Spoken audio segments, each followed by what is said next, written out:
বঙ্গের খবর নিবেদন করছে আদি রেডিমেড সেন্টার, সম্পর্কের বন্ধন যেখানে চিরন্তন। Station road, Sodepur. এই খবরটি নিবেদন করছে Swami Vivekananda university, saint Augustine's day school, Barrackpore. Success for every child.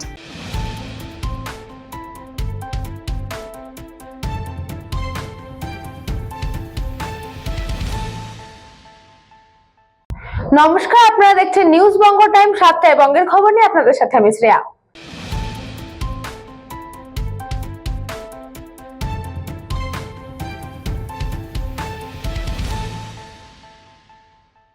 বসিরহাটে উত্তর বিধানসভার এসআইআর এর প্রতিবাদ সভা থেকে বিজেপিকে তোপ তৃণমূল রাজ্য সভাপতি সুব্রত বক্সির। বসিরহাটের উত্তর বিধানসভার চৈতা গ্রাম পঞ্চায়েতের মালতীপুর রেল স্টেশন সংলগ্ন মাঠে এদিন কার্যত জনসমুদ্রের রূপ নেয় তৃণমূল কংগ্রেসের প্রকাশ জনসভা। কেন্দ্রের স্বৈরাচারী শাসন, অপরিকল্পিত ও জনবিরোধী এসআইআর এবং বাংলার প্রতি দীর্ঘদিনের বঞ্চনার প্রতিবাদে এই সভা ঘিরেছিল তুমুল উৎসাহ ও রাজনৈতিক উত্তাপ। সভা মঞ্চে উপস্থিত ছিলেন রাজ্য তৃণমূল কংগ্রেসের সভাপতি সুব্রত বক্সি সহ সহ সভাপতি জয়প্রকাশ মজুমদার। শুরু থেকেই মানুষের ঢল, স্লোগান ও পতাকায় স্পষ্ট হয়ে ওঠে এই জনসভা। শুধু কর্মসূচি নয়, ছিল প্রতিবাদের এক শক্তিশালী বার্তাও। রাজ্য সভাপতিকে উষ্ণ অভ্যর্থনা জানান বসিরহাট উত্তর বিধানসভা তৃণমূলের চেয়ারম্যান তথা বসিরহাট সাংগঠনিক জেলার আইএনটিটিইউসি এর সভাপতি এটিএম আব্দুল্লাহ রনি এবং বসিরহাট সাংগঠনিক জেলার চেয়ারম্যান সরোজ বন্দ্যোপাধ্যায়। উপস্থিত ছিলেন বসিরহাট সাংগঠনিক জেলার সভাপতি বুরহানুল মুকাদ্দিম লিটন, যুব সভাপতি শ্রমিক রায় অধিকারী, বসিরহাটের বিভিন্ন এলাকার বিধায়ক, বসিরহাট উত্তর বিধানসভার অন্তর্গত বসিরহাট 2 নম্বর ও হাসনাবাদ 2 নম্বর ব্লকের সভাপতি সহ বিভিন্ন স্তরের নেতৃত্বদের এই উপস্থিতি ও সংগঠনের শক্তি জনসভাকে আরো তাৎপর্যপূর্ণ করে তোলে। সভায় বক্তব্য রাখতে গিয়ে এটিএম আব্দুল্লাহ রনি সরাসরি আক্রমণ শোনান কেন্দ্রের নীতির বিরুদ্ধে। তিনি বলেন, আজকের ভারতবর্ষের গণতন্ত্র ক্রমশ সংকুচিত হচ্ছে। মানুষের কথা শোনার বদলে ভয় দেখিয়ে শাসন কায়েম করার চেষ্টা চলছে। এসআইআর এর মতো অপরিকল্পিত সিদ্ধান্ত সাধারণ মানুষের জীবন অনিশ্চয়তা আর আতঙ্ক তৈরি করেছে। বাংলাকে বারবার বঞ্চিত করা হচ্ছে, কখনো প্রকল্পের টাকা আটকে, কখনো রাজনৈতিক প্রতিহিংসার মাধ্যমে। তার বক্তব্যে উঠে আসে শ্রমজীবী মানুষের কথা, সীমান্ত এলাকার বাস্তব সমস্যা এবং বসিরহাট হাসনাবাদের মতো অঞ্চলে কেন্দ্রীয় বঞ্চনার প্রভাব। রনি আরও বলেন, তৃণমূল কংগ্রেস মানুষের পাশে ছিল আর থাকবে। মুখ্যমন্ত্রী মমতা বন্দ্যোপাধ্যায় বাংলার মানুষের অধিকার রক্ষায় যেভাবে লড়াই করছেন, সেই লড়াইয়ে বসিরহাট উত্তর বিধানসভা সবসময় অগ্রণী ভূমিকা নেবে। যতই বাধা আসুক, মানুষকে সঙ্গে নিয়ে আমরা স্বৈরাচারের বিরুদ্ধে প্রতিরোধ গড়ে তুলব। রাজ্য সভাপতি সুব্রত বক্সি বলেন, বাংলা মাথা নত করে চলতে জানে না। তিনি কেন্দ্রের একের পর এক সিদ্ধান্তকে আক্রমণ করে বলেন, যুক্তরাষ্ট্র কাঠামোকে দুর্বল করে রাজ্যগুলিকে অধিকার কেড়ে নেওয়ার চেষ্টা চলছে। তৃণমূলের কংগ্রেস এই রাজনীতির বিরুদ্ধে লড়াই চালিয়ে যাবে। সহ সভাপতি জয়প্রকাশ মজুমদারও সংগঠনের শক্তি ও ঐক্যের উপর জোর দেন এবং আগামী দিনের রাজনৈতিক লড়াইয়ে কর্মীদের প্রস্তুত থাকার বার্তা দেন। সভা জুড়ে বারবার উঠে আসে বঞ্চনা, অধিকার ও প্রতিরোধের কথা। দেখুন, জেলার সভাপতি বুরহানুল মুকাদ্দিম লিটন এবং জেলার চেয়ারম্যান সরোজ বন্দ্যোপাধ্যায় মহাশয়, তারা আমাদেরকে জানিয়েছিলেন যে আমাদের মাননীয় রাজ্য সভাপতি, আমাদের নেতা সুব্রত বক্সি এখানে আসবেন এসআইআর এর বিরুদ্ধে প্রতিবাদ সভা করতে। আমরা অত্যন্ত আনন্দিত হয়েছিলাম এবং আমরা সকলে মিলে আমাদের বসিরহাট 2 নম্বর ব্লক তৃণমূল কংগ্রেসের সভাপতি মিহির ঘোষ, সহকারী সভাপতি সমীর বাচার, মুস্তাক আহমেদ, আমাদের যুব সভাপতি দিলওয়ার হোসেন শান্টু, আমাদের যুব সহসভাপতি ফয়সল, আমাদের ছাত্রের সভাপতি, সকলে মিলে আমরা এবং আমাদের প্রধান এই অঞ্চলের নিজামুদ্দিন আহমেদ, এখানে বিশ্বরূপদাও আছে আমাদের একটা অঞ্চলের সভাপতি, আমরা সকলে ঝাঁপিয়ে পড়েছিলাম এবং মাত্র 3 দিনের নোটিশে আমরা একটা পূর্ণাঙ্গ জনসমাবেশ এখানে করতে পেরেছি। বাংলার মাটিতে দাঁড়িয়ে মমতা বন্দ্যোপাধ্যায়ের রাজনৈতিক ইতিহাস বিশ্লেষণ করার কোনো জায়গা নেই। তার কারণ বাংলার মানুষরা বোঝে যে মমতা বন্দ্যোপাধ্যায় 93টি প্রকল্পের মধ্য থেকে সকাল থেকে বিকেল পর্যন্ত, মানে জন্ম থেকে মৃত্যু পর্যন্ত সমস্ত প্রকল্প হাতে তুলে দিয়েছে। সেই চার্জশিট নিয়েই আমরা এই নির্বাচনে যাব। বসিরহাট থেকে সুকান্ত দাসের রিপোর্ট, নিউজ বঙ্গ টাইম।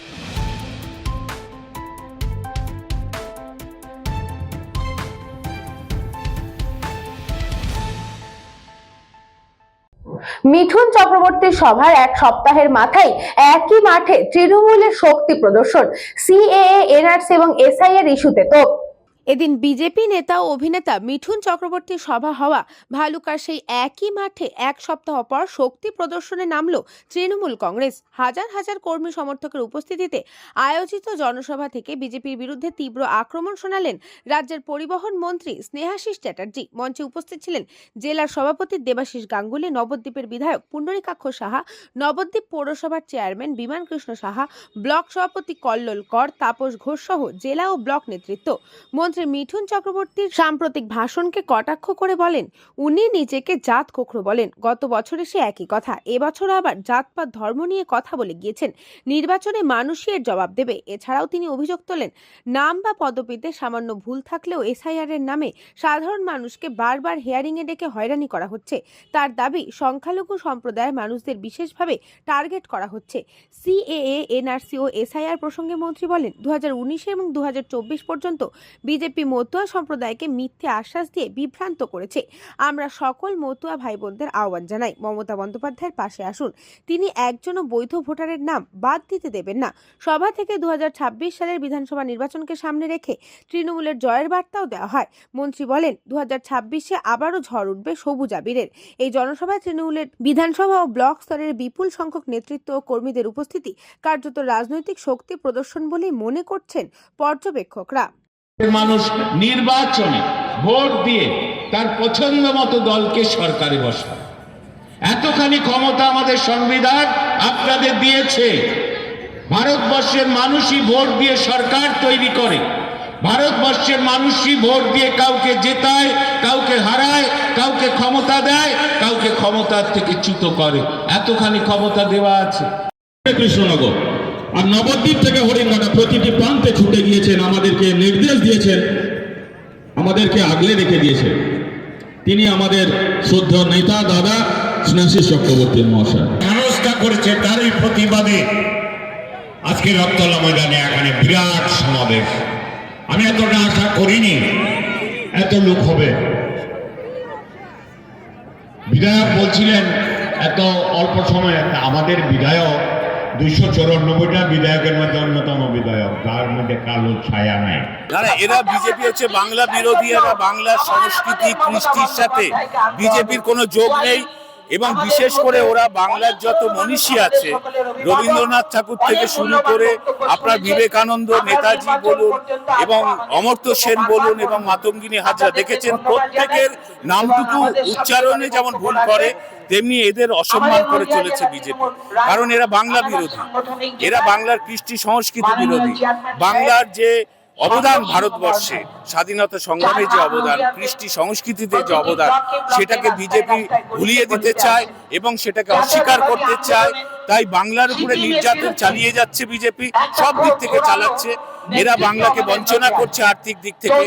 প্রায় 1,96,000 কোটি টাকার উপরে আটকে রেখেছে, 100 দিনের কাজের টাকা আটকে রেখেছে, আবাস যোজনার টাকা আটকে রেখেছে। আর এখন এসআইআর এর মাধ্যমে বাংলার 1,68,00,000 মানুষকে এসআইআর এর লাইনে এরা দাঁড় করিয়েছে। এরা প্রকৃত ভোটারের নাম বাদ দিয়ে দিতে চায়, বাদ দিয়ে এরা বাংলাকে দখল করার চেষ্টা করছে। এরা বাংলা বিরোধী। নদিয়া থেকে গোপাল বিশ্বাসের রিপোর্ট, নিউজ বঙ্গ টাইম।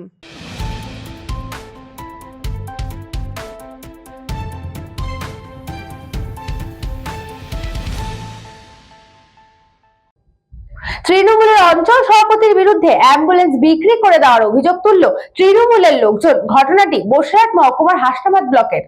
এবার তৃণমূলের অঞ্চল সভাপতির বিরুদ্ধে চুরি করে অ্যাম্বুলেন্স বিক্রি করে দেওয়ার অভিযোগ তুলল এলাকার সাধারণ মানুষ থেকে শুরু করে তৃণমূলের কর্মীরা। জেলা শাসক থেকে বিভিন্ন প্রশাসনিক দফতরে লিখিত অভিযোগ জানানোর পরেও কোনো সুরাহা না পাওয়ায় ক্ষোভে ফুঁসছেন এলাকার বাসিন্দারা। বসিরহাট মহকুমার হাসনাবাদ ব্লকের অন্তর্গত পাটলি খানপুর অঞ্চল তৃণমূলের সভাপতি সেলিম মোল্লা ওরফে পিন্টু মোল্লা আস্ত একটি অ্যাম্বুলেন্স চুরি করে বিক্রি করে দিয়েছে। জেলা শাসক থেকে শুরু করে বিভিন্ন প্রশাসনিক দফতরে লিখিত অভিযোগ জানিয়েছেন এলাকার সাধারণ মানুষ থেকে শুরু করে তৃণমূলেরই কর্মীরা। অভিযোগকারীদের দাবি, তৎকালীন বসিরহাট লোকসভা কেন্দ্রের সাংসদ হাজী নজরুল ইসলাম চকপাটুলি স্বাস্থ্য কেন্দ্রের জন্য একটি অ্যাম্বুলেন্স দিয়েছিলেন। সেই অ্যাম্বুলেন্সে করে সন্তান সম্ভাব্য মায়েদের ও মুমূর্ষ রোগীদের একেবারে অল্প খরচের মাধ্যমে বসিরহাট জেলা হাসপাতাল সহ সরকারি ও বেসরকারি হাসপাতালে নিয়ে যাওয়া হতো। এর ফলে এলাকার বাসিন্দারা দারুণভাবে উপকৃত হতেন। কিন্তু অ্যাম্বুলেন্সটি বছর খানেক আগে খারাপ হয়ে যাওয়ার ফলে সেই সুযোগে অ্যাম্বুলেন্সের চালক ও রক্ষণাবেক্ষণের দায়িত্বে থাকা মিজানুরের কাছ থেকে থেকে নিয়ে নেয় পিন্টু মোল্লা। প্রথমে ওই তৃণমূল নেতা গাড়ি থেকে যন্ত্রাংশগুলো আস্তে আস্তে খুলে বিক্রি করে দেয়। তারপর গাড়িটিকে ভেঙে ভেঙে টুকরো টুকরো করে বিক্রি করে দেয় বলে অভিযোগ। গাড়িটিকে যখন ভেঙে টুকরো টুকরো করা হয় সেই সময় ভিডিও সহ ঘটনার বিবরণ জানিয়ে এলাকার বাসিন্দারা লিখিত অভিযোগ জানিয়েছেন। লিখিত অভিযোগ জানানোর পরেও প্রশাসন কোনো ব্যবস্থা নিচ্ছে না। অভিযোগকারীদের দাবি অবিলম্বে এই এলাকায় একটি অ্যাম্বুলেন্স দেওয়া হোক। অ্যাম্বুলেন্স না থাকার ফলে এলাকার মানুষ অসুস্থ হয়ে পড়লে অসুস্থ মানুষকে চিকিৎসকের কাছে নিয়ে যাওয়ার জন্য চরম দুর্ভোগের মধ্যে পড়তে হচ্ছে। পাশাপাশি যে তৃণমূল নেতা পিন্টু মোল্লা এরকম একটি অ্যাম্বুলেন্স বিক্রি করে দিয়েছে তার বিরুদ্ধে উপযুক্ত ব্যবস্থা নিক প্রশাসন। কবে অভিযোগকারীদের দাবি মানা হবে সেই দিকেই তাকিয়ে রয়েছে অভিযোগকারীরা। দাদা, এটা বর্তমান অঞ্চল সভাপতি যিনি কাগজ কলমে আছেন তিনি আব্দুর রহিম গাজী, কিন্তু অঘোষিতভাবে যিনি অঞ্চল সভাপতি অঞ্চল থেকে পরিষেবা দিচ্ছেন বা চালাচ্ছেন তিনি হলেন সেলিম মোল্লা ওরফে পেন্টু মোল্লা। এনার নেতৃত্বেই এই কাজটা হয়েছে। এই অ্যাম্বুলেন্সের পরিষেবা আমরা আর পাই না, অ্যাম্বুলেন্সটাকে বিক্রি করা হয়েছে। দীর্ঘদিনের আমাদের মানুষের দাবি যে আমাদের হাজী নুরুল ইসলাম সংসদ আমাদের এখানে একটা অ্যাম্বুলেন্স দিয়েছিল। সেই অ্যাম্বুলেন্সটা আমরা ইতিমধ্যে জানতে পারছি যে সেটা বিক্রি হয়ে গেছে, টুকরো টুকরো করে সেটা নাকি কেটে বিক্রি করেছে এখানকার আপাতত অঞ্চল সভাপতি তিনি বিক্রি করে দিয়েছে। আমরা চাইছি যে আগামী দিনে তার সুব্যবস্থা প্রশাসনকে জানিয়েছি যেন হয়। অ্যাম্বুলেন্সটা কি জানেন যে সময় খারাপ ছিল সেই সময়টায় নিয়ে মোটামুটি কিছুদিন চালিয়েছিলাম, চালানোর পরে আমার এখানে খারাপ হয়ে পড়েছিল। তারপর তো এখান থেকে আমি সরিয়ে নিয়ে একটু সাইডে রেখেছিলাম ওই গ্যাসটা ওখানে। ওখান থেকে মানে নিয়ে গেছিলো, পার্টির লোকজন নিয়ে গেছিলো, থেকে বিক্রি করে দিয়েছে। কীভাবে কী করলো কি তারপরে আমি জানতাম না, কে নিয়ে গেছে এটা বলতে পারবো না আমি। এখন আমার বেড়ে ওঠা অনেকের সহ্য হচ্ছে না। আমি একটা তৃণমূল কংগ্রেসের সৈনিক, আমি একজন জনপ্রতিনিধি, পাটলিখানপুর অঞ্চলের অঞ্চল সভাপতি তৃণমূল কংগ্রেসের। দিদি মানবিক মুখ্যমন্ত্রী মমতা বন্দ্যোপাধ্যায়ের নীতি আদর্শকে পাথেয় করে আমরা চলি। আমার বেড়ে ওঠা অনেকের সহ্য হচ্ছে না, অনেকে ঈর্ষান্বিত হয়ে আমার বিরুদ্ধে চক্রান্ত করছে। এই ব্যাপারে আমি কিছুই জানি না। আমরা 10-12 বছরের মধ্যে আমি ওই অ্যাম্বুলেন্স আমি চোখেই দেখিনি। এটা নিয়ন্ত্রণ করতো আবু হানিফ গাজী, তৎকালীন তখন ব্লক সভাপতি ছিলেন, তৃণমূল কংগ্রেসের ব্লক সভাপতি ছিলেন। আর আমাদের গ্রামে একটা ছেলে মিজান গাজী, ও ড্রাইভার হিসেবে চালাতো, এটা আমরা দেখেছিলাম। কিন্তু আমরা অনেক দিন আগের থেকে আমরা ওই অ্যাম্বুলেন্স দেখিনি। আমি 10-12 বছরের মধ্যে ওই অ্যাম্বুলেন্স আমি এখনও চোখই দেখিনি। আইনের পথে চলবে, আইনি ব্যবস্থা নেবে। আর যারা দলের কর্মী বলে দাবি করছে, ওরা 23 সালে ত্রিস্তর পঞ্চায়েত নির্বাচনে কংগ্রেস করেছিল, সিপিএম করেছিল, ওরা তৃণমূল কংগ্রেসের কেউ না। হাসনাবাদ থেকে সুকান্ত দাসের রিপোর্ট, নিউজবঙ্গ টাইম।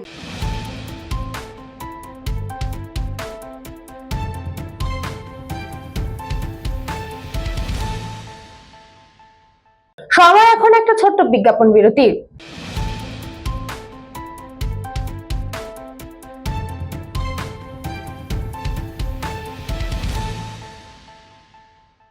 এই খবরটি নিবেদন করছে স্বামী বিবেকানন্দ ইউনিভার্সিটি। আপনার সন্তানের স্বপ্নের ভবিষ্যৎ গড়ে তোলার একমাত্র সঠিক ঠিকানা। যোগাযোগ 7044086270। St. Augustine's Day School, Barakpur.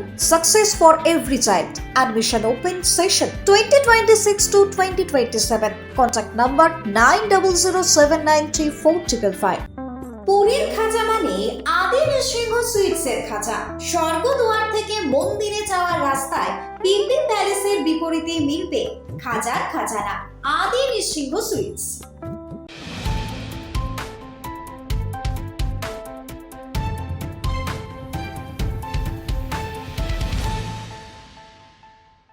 ফিরে আসলাম বিরতির পর। চোখ রাখবো পরবর্তী খবরে।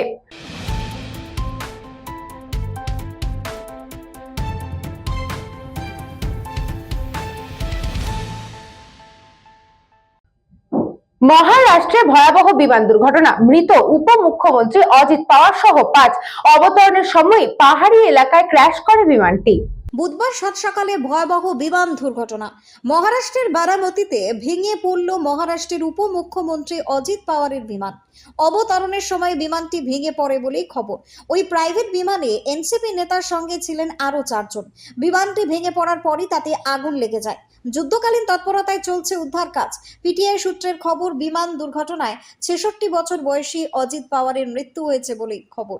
সূত্রের খবর, জেলা পরিষদ নির্বাচনের প্রচারের জন্য বুধবার সকালে মুম্বাই থেকে বিমানে বারামতি রওনা হয়েছিলেন শরদ পাওয়ারের ভাইপো অজিত পাওয়ার। ল্যান্ডিং এর সময় বিমানে যান্ত্রিক ত্রুটি ধরা পড়ে। তার জেরে পাইলট বিমানের নিয়ন্ত্রণ হারান এবং বিমানটি ভেঙে পড়ে। বিমানে ছিলেন মহারাষ্ট্রের উপমুখ্যমন্ত্রী অজিত, তার কয়েকজন কর্মী এবং নিরাপত্তা রক্ষী। তারাও জখম হয়েছেন। 66 বছর বয়সী নেতাকে হাসপাতালে নিয়ে যাওয়া হয়েছিল বলেই খবর। প্রত্যক্ষদর্শীরা দাবি করেছেন বিমানটি ভেঙে পড়ার সময় তাতে আগুন ধরে গিয়েছিল। এদিন বারামতিতে 3টি জনসভা ছিল অজিত পাওয়ারের। জেলা পরিষদ এবং পঞ্চায়েত সমিতির নির্বাচন উপলক্ষে প্রচার করতেই বারামতিতে যাচ্ছিলেন মহারাষ্ট্রের উপমুখ্যমন্ত্রী। বারামতি বিমানবন্দরের কাছে একটি খোলা মাঠে ভেঙে পড়ে বিমানটি। ভেঙে পড়ার পরেই তাতে আগুন লেগে যায়। পাহাড়ি এলাকায় বিমানটি ক্র্যাশ করায় সাহায্য পৌঁছতে সময় লাগে বলেই সূত্রের খবর। ব্যুরো রিপোর্ট, নিউজ বঙ্গ টাইম।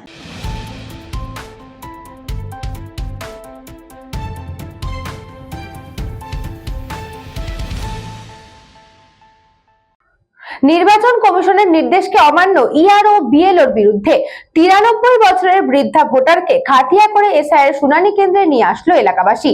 ইআরও কে ঘিরে বিক্ষোভ ভোটারদের।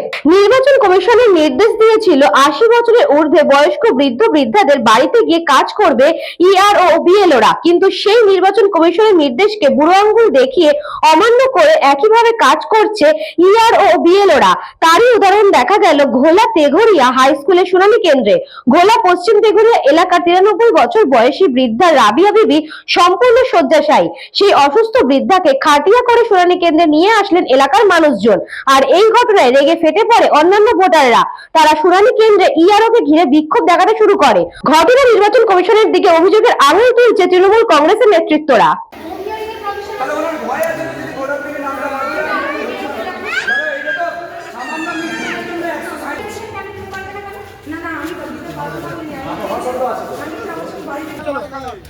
চলো, এই তো মানুষের পরিস্থিতি, এইভাবে হিয়ারিং হচ্ছে, মানুষ তো মরে যাবে।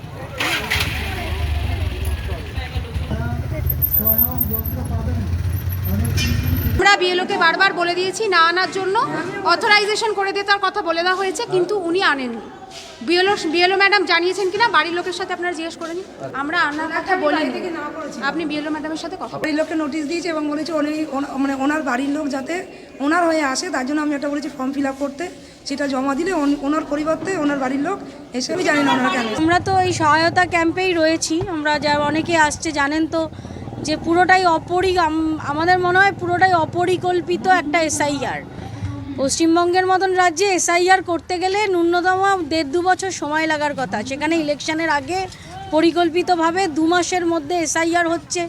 এবার আমরাও যেটা জানলাম যে উনি খুব আতঙ্কে পড়ে গেছে, আতঙ্কে পড়ে উনি এখানে চলে এসেছে, স্বাভাবিক ব্যাপার।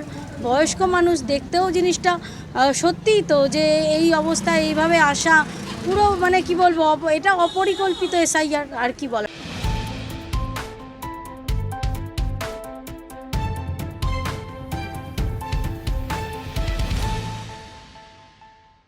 সপ্তাহবঙ্গের খবর আজকে এই পর্যন্তই। দেখতে থাকুন নিউজ বঙ্গ টাইম।